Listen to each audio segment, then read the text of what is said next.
Hey everyone, welcome back to the Wild Woods Hunting Farms YouTube channel. My name is Grayson, and today it is a very cold Monday evening. Just got done eating lunch, and I came out here and decided I'd do a video since it's supposed to be very cold this week. Very instant, very fast cold snap down here in Alabama and throughout the most of the United States. So today I kind of want to talk a little bit about kind of what we need to be doing now, get our bees prepped up for this cold snap. It is very cold. It couldn't be worse. It rained last night. It's wet. There's wind. And it's very cold. It's not really warm today, should I say. So today we're going to be talking about what should you do, what do we need to do to keep our bees healthy, keep them alive during this cold spell. So today in this video we are going to be answering that question. Let's go on and get into the video.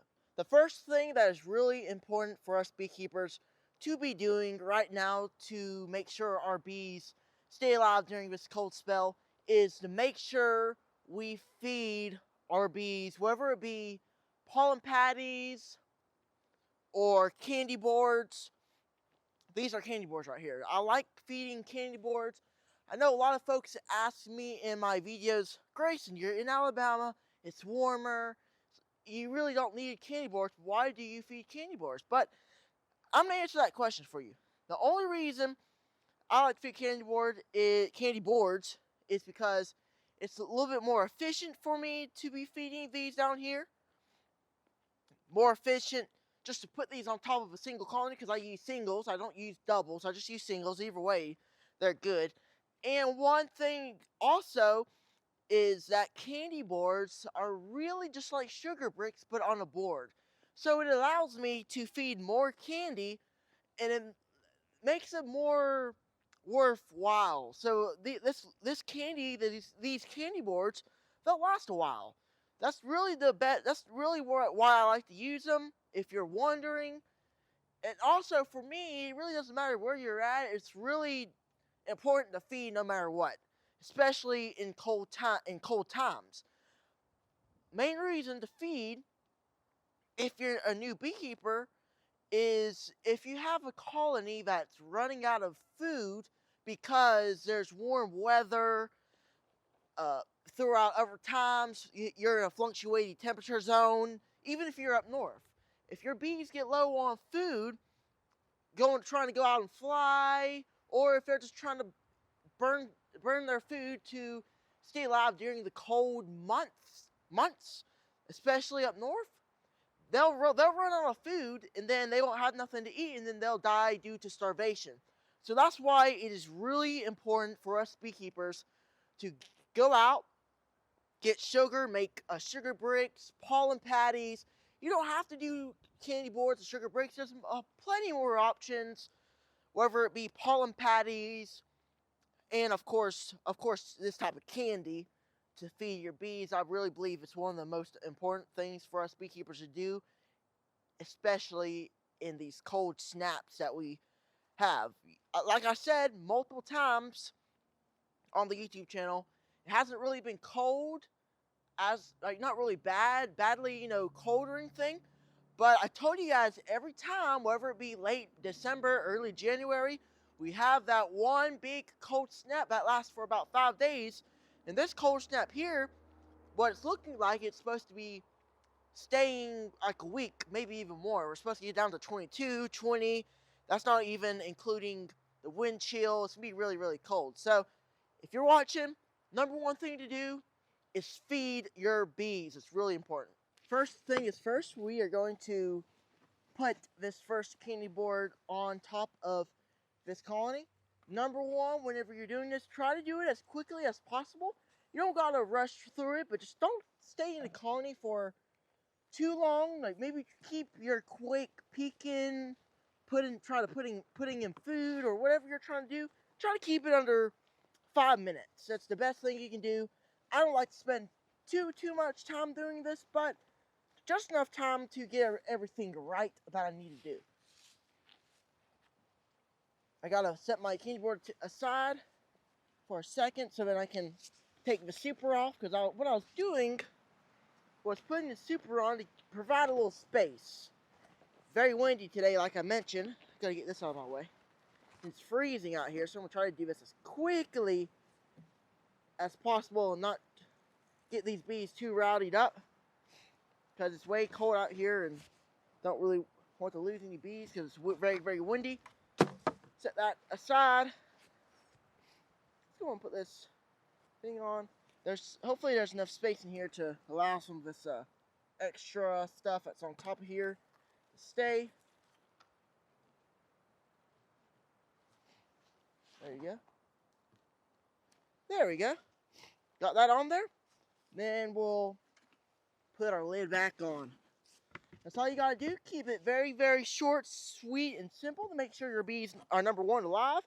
And if you need to go in here and check the bees, just make sure they're okay. Don't pull up frames. Just go in there, do a quick little peek, put your food in, your pollen patties, you name it, whatever you need to do, put it in there and try to get out as quickly as possible.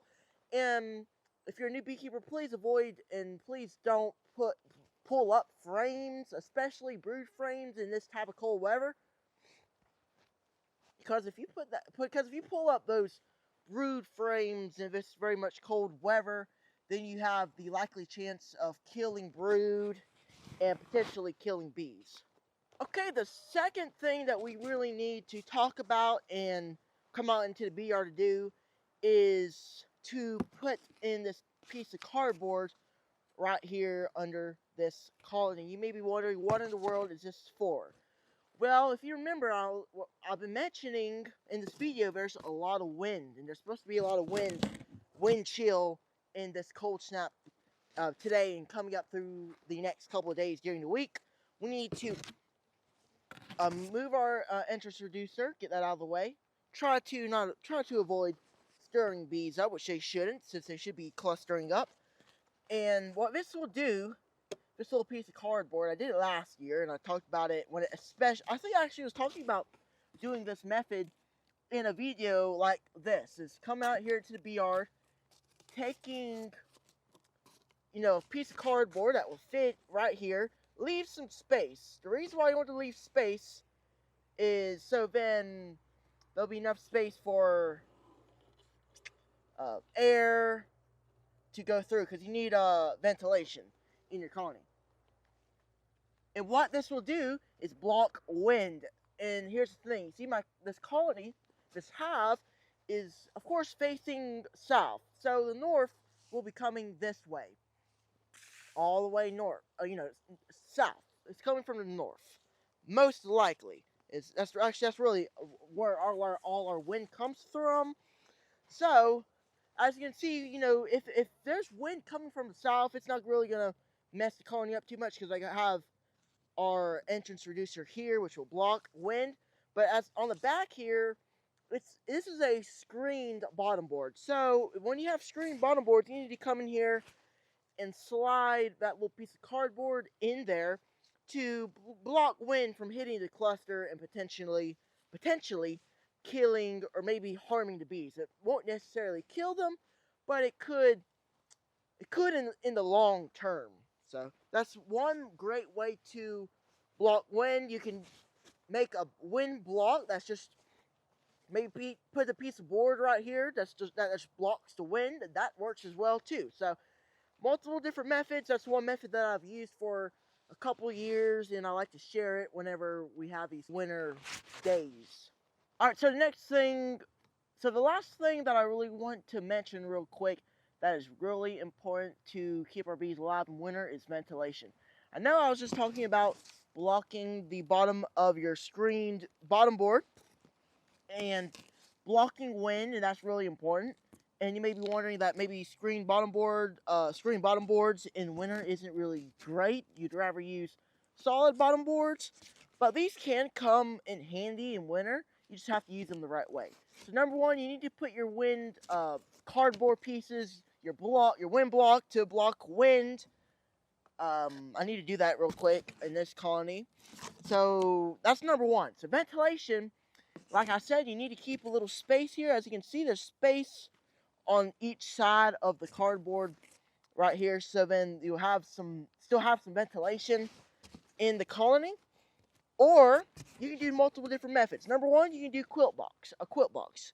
You may be wondering, how do I get a quilt box? You might want to order a quilt box. You can do that as well. There's a lot of them that are probably pretty cheap on Amazon. But I do have a video, if you will take the time after this video to go check it out, making your own homemade quilt box. Just go on the channel and search up how to make my own homemade quilt box. It should pop up somewhere in the channel and you'll be able to go watch that video. It should tell you a lot of good information. So quilt box will work in handy, but one method I'm not going to show you. I've already done a video about that as well. I've done videos on all this stuff, so make sure to go check it out. Basically what you do is you take 2 nickels, 2 pennies, you name it.